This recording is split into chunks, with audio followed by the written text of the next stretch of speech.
Guys, hari ini saya akan membuat podcast dengan salah satu narasumber yang menjadi inspirasi saya, yang memiliki profesi di bidang pendidikan, yaitu adalah seorang guru.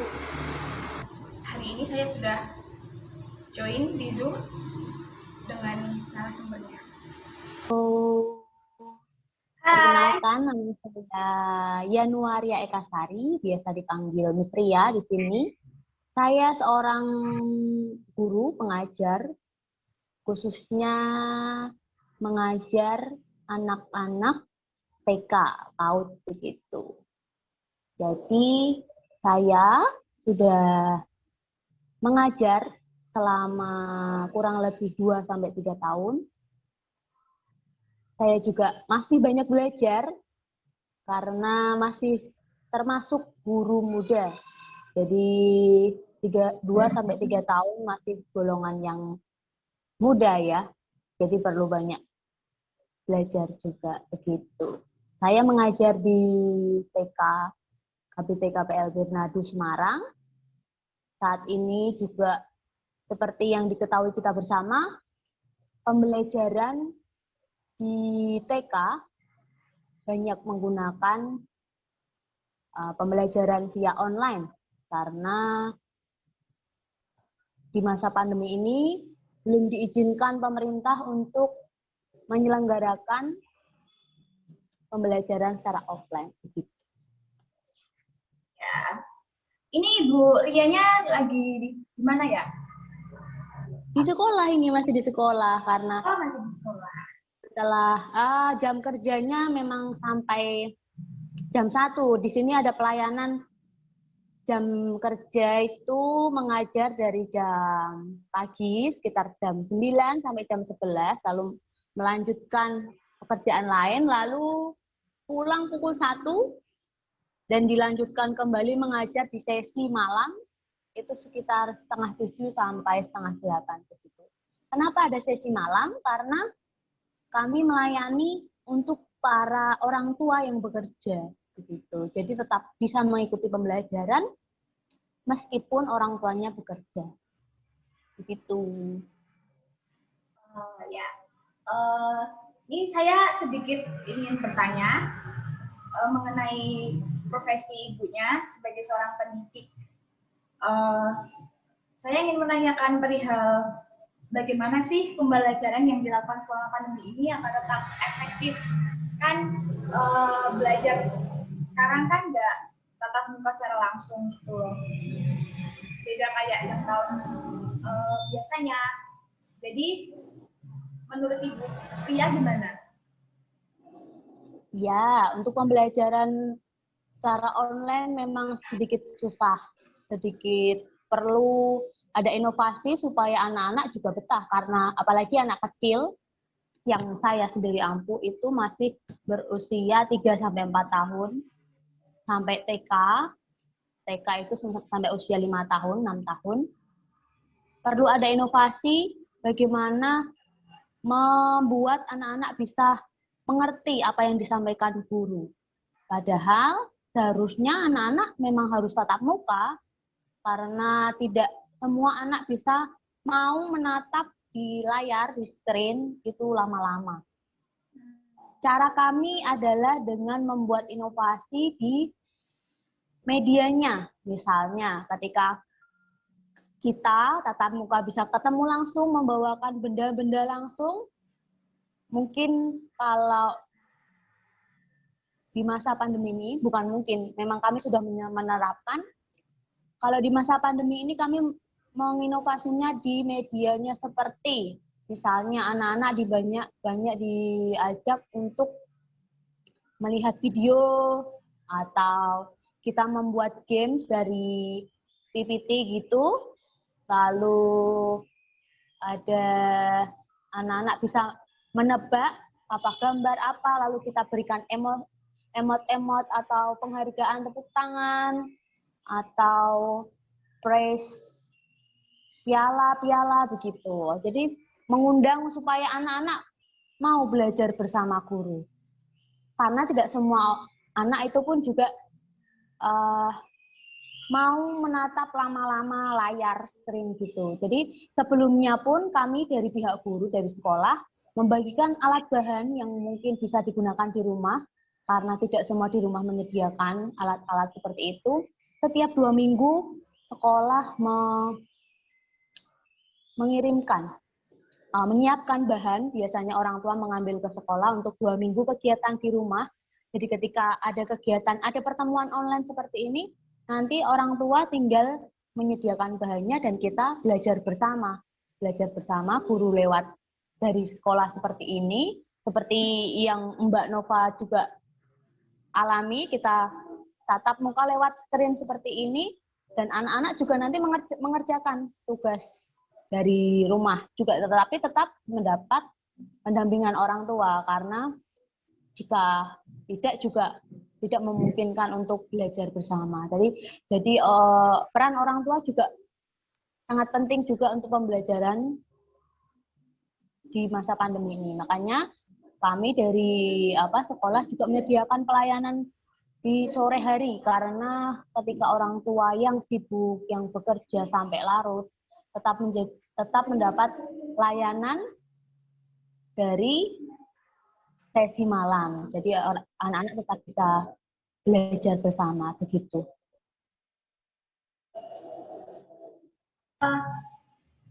Selama pandemi ini kan bukan hanya murid atau guru atau dosen yang mengalami kendala-kendala selama belajar ini kan. Contohnya juga saya juga mengalami banyak kendala selama mengikuti pembelajaran daring virtual ini selama pandemi ini. Dan menurut Ibu Ria, apakah yang menjadi kesulitan selama mengajar di masa pandemi ini?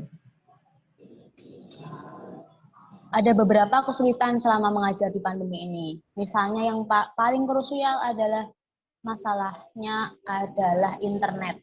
Nah, kalau internet itu karena tidak bisa dilihat, tidak bisa dibenarkan sendiri, menjadi peran penting buat keberlangsungan online, pembelajaran online ini.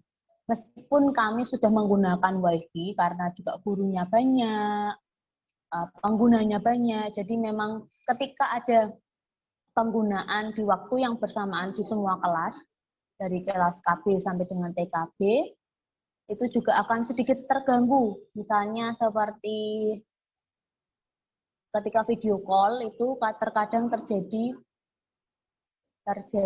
nge-lag atau error atau terjeda seperti itu. Jadi itu sedikit mengganggu karena jadi anak-anak jadi menunggu, oh kok gurunya berhenti. Nah, seperti itu. Yang kedua adalah yang menjadi kendala ketika orang tua yang seperti tadi saya bilang, ketika orang tua bekerja dan tidak ada yang bisa mendampingi anak-anak terkadang ada yang tidak bisa mengikuti pembelajaran sampai beberapa kali, lalu mereka mengerjakan sendiri, menunggu orang tuanya ada waktunya, jadi materi yang disampaikan guru juga kurang efektif diterima. Yang masalah yang utama masih menjadi permasalahan tadi sinyal dan keadaan orang tua sendiri. Dan mood yang berikutnya adalah mood anak. Karena membangun mood anak kecil itu sangat-sangat membutuhkan keterampilan. Yang kedua, membutuhkan peran orang tua juga. Karena ketika anak sudah tidak mau, akan sulit untuk membangun mood tersebut. Jadi guru juga harus pintar-pintarnya menarik perhatian anak supaya mau mengikuti pembelajaran dengan cara menyediakan pembelajaran yang menarik. Begitu.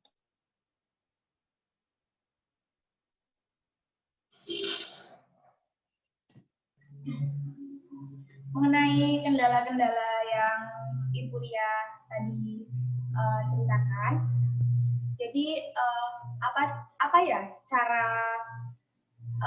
Ibu Ria mengatasi kendala-kendala yang dihadapi saat mengajar selama daring? Ibu.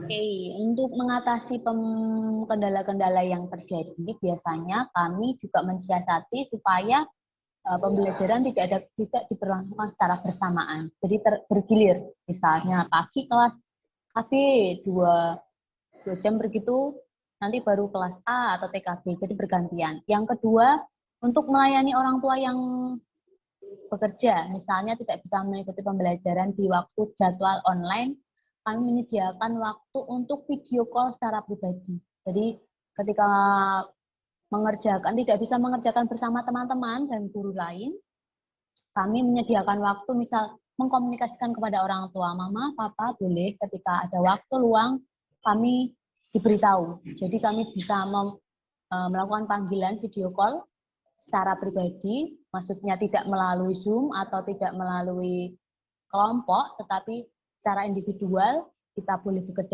belajar bersama. Atau dengan solusi lain ketika tidak bisa memenuhi seperti itu, anak bisa datang sendiri dengan orang tua tentunya, maksudnya tidak datang bersama-sama, tapi anak bisa datang ke sekolah dan belajar bersama guru, begitu.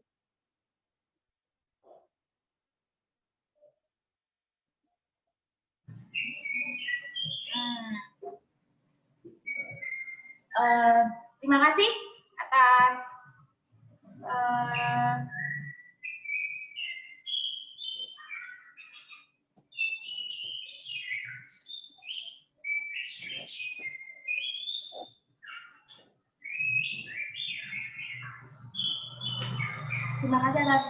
pendapat dari Bu Ria. Jadi sekarang kita santai-santai aja. Saya ingin menanyakan, mengapa sih Anda memutuskan menjadi seorang pendidik? Terutama kan nggak mudah jadi guru TK. Butuh kesabaran juga, karena dari sifat murid anak-anak kan beda-beda, kan banyak itu loh. Jadi mengapa Anda memutuskan untuk menjadi pendidik? Oke, pertanyaannya yang agak susah dijawab ya. Bukan susah sih, cuma maksudnya ya bagaimana, apa yang menjadi motivasi saya mengambil pekerjaan ini. Yang pertama menjadi keputusan saya untuk terjun di dunia pendidikan adalah karena saya suka mengajar, saya suka mendidik. Bukan mendidik, maksudnya saya suka dengan mengajar, kegiatan belajar mengajar. Pengalaman dulu waktu kecil, saya tuh sering belajar sekolah-sekolahan. Nah, belajar mengajar, dari kecil memang sudah pengen jadi guru. Jadi awalnya sih memang pengennya masuk di SD, menjadi guru SD. Karena ada rezeki lain, saya berkuliah di jurusan pendidikan anak usia dini dan ternyata saya menjadi cinta dengan anak-anak. Saya semakin cinta, semakin mendalami, semakin terjun ke dunia pendidikan tadi karena yang satu karena saya suka mengajar, yang kedua karena saya suka anak-anak, yang berikutnya alasan yang menjadi saya menjadi pengajar adalah saya ingin menjadi pelayan Tuhan. Begitu.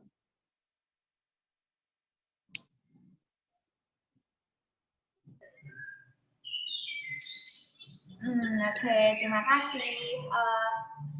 Ini saya mempunyai pertanyaan yang terakhir buat Ibu Lia. Selama pandemi ini kan kita setiap harinya tidak lepas dari internet ya, dari selama virtual di masa pandemi ini. Saya ingin menanyakan apakah Ibu Ria sudah mahir dengan adaptif teknologi selama pembelajaran daring? Puji Tuhan, untuk menjawab kata mahir sendiri, saya merasa masih banyak kekurangan. Tetapi sebisa mungkin saya juga selalu berusaha dan belajar untuk mengembangkan kemampuan teknologi saya. Tetapi untuk dilihat secara kasarnya, saya bisa menjawab, saya bisa melaksanakan tugas saya mengenai penggunaan teknologi. Tetapi dari kebutuhan tersebut tetap harus ditingkatkan karena untuk mengikuti perkembangan zaman. Misalnya untuk penggunaan Zoom, untuk edit video, untuk penggunaan media-media elektronik lain, memang saya sebagai guru muda memang sudah selayaknya dan sudah seharusnya bisa, syukur-syukur bisa menularkan kepada orang lain begitu. Tetapi kembali lagi karena tuntutan zaman semakin ke depan semakin maju, jadi saya juga harus tetap memperbarui diri, mengembangkan diri supaya semakin meningkat. Begitu, Mbak Nova. Terima kasih Bu Ria atas sharing-sharingnya. Dan terima kasih sudah menjawab pertanyaan-pertanyaan yang saya ajukan kepada Ibu. Sekiranya bila ada salah-salah kata, mohon dimaafkan. Sama-sama Mbak Nova, semoga informasinya berguna. Tetap semangat juga menjalankan tugas-tugas kuliah. Terima kasih, selamat siang.